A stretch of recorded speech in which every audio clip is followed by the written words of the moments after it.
Okay, so are you ready to dive into this stuff? We're going to get into how we learn languages this time. And, not just the basic stuff, but like the really deep stuff. You sent in some really cool research, and it seems like you're interested in more than just like flashcards and Duolingo, huh? More like the psychology behind it all. Yeah, it's definitely more than just memorizing vocabulary. It's amazing how much your brain is doing when you learn a new language. You're right, the really interesting stuff is way beyond that. You seem to be into how much things have changed since, like, the 1990s, right? For sure. It's crazy how different we think about language learning now. Back then, it was all about just the rules. Like if you knew all the grammar, you were set. Yeah, and don't get me wrong, grammar is important, but it's like imagine trying to understand an entire symphony, but you're only allowed to look at the sheet music. Researchers started to realize that they were missing a lot. They needed to look at the whole orchestra. Cognitive psychology, even computer science, and then, of course, what's going on inside the brain, neurobiology. Yeah, it's like instead of a textbook, we're looking at a 3D model of the brain actually learning a language. One of the things I thought was so interesting was this idea of a language module. Like there's a specific part of the brain just for language. But it turns out that might not be true after all. Right. That's been a huge debate for a long time.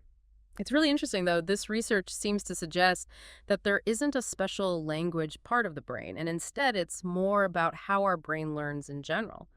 Think about it. Your brain can learn how to ride a bike, cook a meal, and learn a new language. Maybe those things have more in common than we originally thought. So instead of a special language compartment, our brains are more like, I don't know, multi-purpose learning machines. How does that even work? Well, that's where the information processing theory comes in. Imagine your brain is like a computer. And don't worry, you don't need to be a tech whiz to get this. Oh, good. Because my computer skills are about as up to date as my 1990s ideas about language learning. Haha, I feel you. Okay, so think of it this way.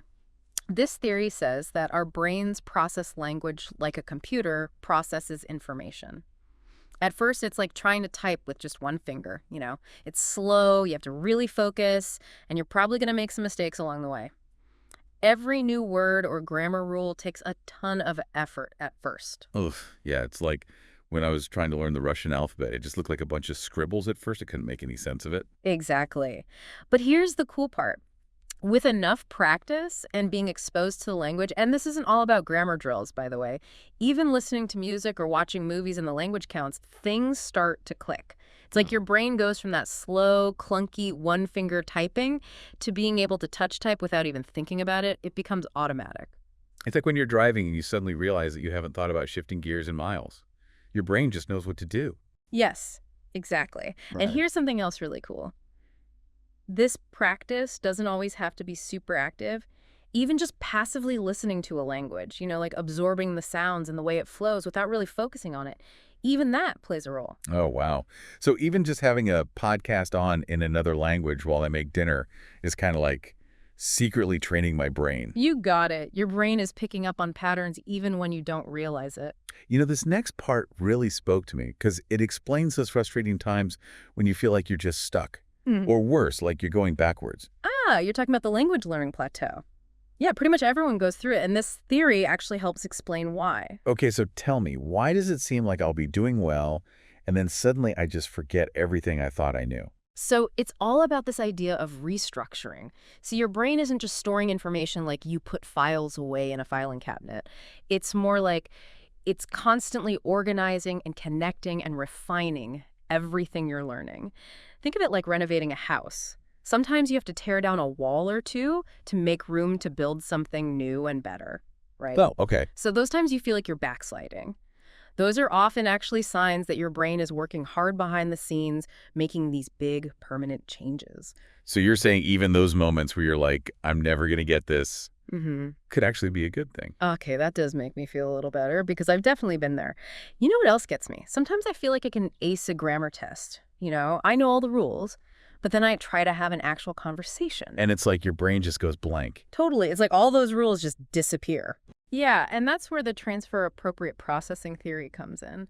It's kind of a mouthful, I know, but basically it means that how we learn something really affects how we're able to use it later. It's like, how you can read all the cookbooks in the world, but that doesn't automatically make you a chef? Okay, yeah, I get it.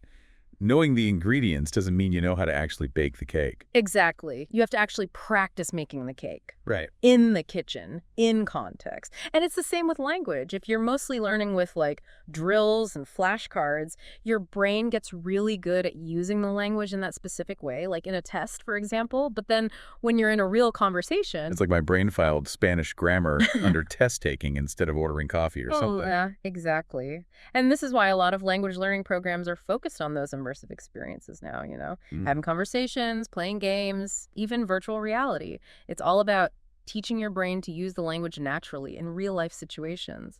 So does that mean I should just ditch the textbooks and book a one-way ticket to Italy? Is that the secret? Well, travel definitely helps, but obviously we can't all just hop on a plane whenever we want. The main takeaway here is that you need to find ways to use the language in real situations as much as you can, even if you're not actually in the country. Got it. Now, you mentioned something else in your notes, something called connectionism. What is that one all about? Oh, yeah, that one is super interesting. So basically, it says that our brains learn language by recognizing patterns and making connections, kind of like building up this giant web of associations. Imagine you hear the word coffee. What pops into your head right away? Ooh, cup, hot, morning, delicious. Exactly. And the more you hear those words together, the stronger those connections get in your brain. Connectionism also says that we learn in these chunks, meaning groups of words that usually go together. So like instead of learning I would like and a all separately, your brain starts to recognize I would like a as one unit, which makes you way faster and more fluent. Oh, that makes sense. It's like when you learn a song, you usually learn the whole phrase, not just one word at a time. Exactly. And that chunking idea is really important for figuring out the best ways to learn a language. Instead of just focusing on individual words, we can train our brains to recognize and use these common phrases, which can really speed up the process. Okay, yeah, that makes a lot of sense. It's like giving your brain shortcuts to being fluent. Sometimes when I'm learning a new language, the word order feels so jumbled, like my brain just doesn't know what to do with it. Like trying to fit a square peg into a round hole. You're describing the competition model, and it's a really fascinating one. Basically, it's about how our brains decide which language cues are the most important things, like word order, grammar, and context, to figure out the meaning of what we're hearing or reading. So it's like our brains have this set of rules for how language should work based on our native language. And then when we learn a new language that has different rules, it's like our brains are like, wait, what? Haha. Yeah, kind of. Like in English, we really rely on word order to tell us who is doing what to whom.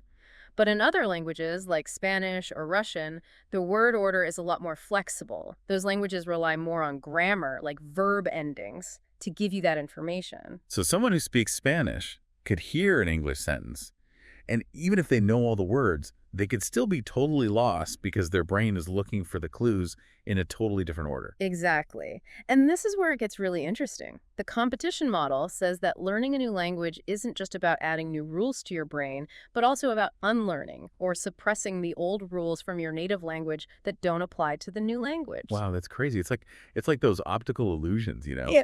where you see one image, but then someone's like, okay, now try to find this, and then suddenly you see a totally different picture. Oh, that's a perfect way to put it. Learning a new language really is like teaching your brain to see those hidden patterns, those new ways of organizing information that used to seem so weird. Right. It's like we've been wearing these English glasses our whole lives, and then we put on these Spanish glasses or Japanese glasses, and suddenly the whole world looks different. Exactly. And just like, when you get a new pair of glasses, it takes a little time to adjust. Same with learning a language. It takes time for your brain to rewire itself. Yeah. It's a process. It's okay if things are a little blurry at first. Speaking of blurry, okay, I have a confession to make. Sometimes when I'm learning a new language, I get so focused on, like, memorizing grammar and vocabulary that I kind of forget why I wanted to learn the language in the first place. Oh, tell me more about that. Well, I mean, for me, it's about connecting with people, right? Mhm. Experiencing different cultures, just making my world bigger. Yeah, it's really easy to lose sight of that when you're stuck in the weeds of grammar rules. But what you're saying is so important.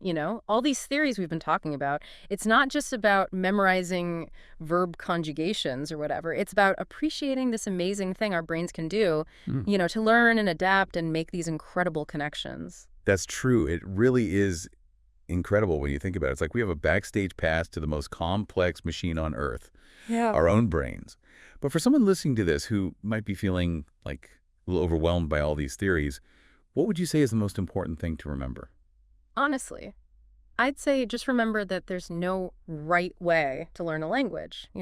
What works for one person might not work for another. It's all about finding those methods that really click with your brain, your learning style, and your goals. So whether it's those aha moments or practicing in real life situations or training your brain to pick up on those patterns, it's about finding what works for you. Exactly. And I think that's what's so cool about this field of research.